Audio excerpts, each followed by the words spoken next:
साहब नूं असीं मिले सन उत्थे फस्ट टाइम लाहौर ते अपने साडा बेटा एक एरिक है उन्होंने गुर्दियां दा मसला बच्चा छोटा ते असीं पूरा खानदान बहुत परेशान सा। पहली गवाही वो बहुत बड़ी पास्टर साहब दे वसीले नाल कि उन्होंने दुआ की थी ते मैनूं भी गले तो शफा मिली ते वो बेटे ने भी गुर्दियां तो शफा मिल गई। फस्ट टाइम सैकेंड टाइम मेरी भाभी सन बहुत बीमार हो गए सन इन्होंने फेफड़ियां में डॉक्टर ने पानी दसिया सी बहुत ज़्यादा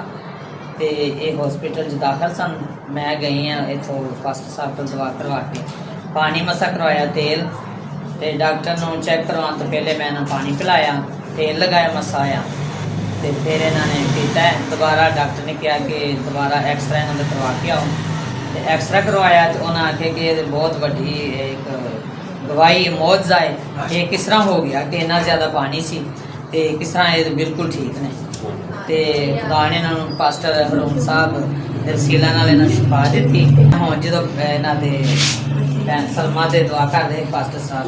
जोड़ा वास्ते तो मैनू इन्नी ज़्यादा हो रही सी कि मेरा बेटा नहीं जाता पाया पास्टर साहब ने दुआ की तो मैं बिल्कुल ठीक।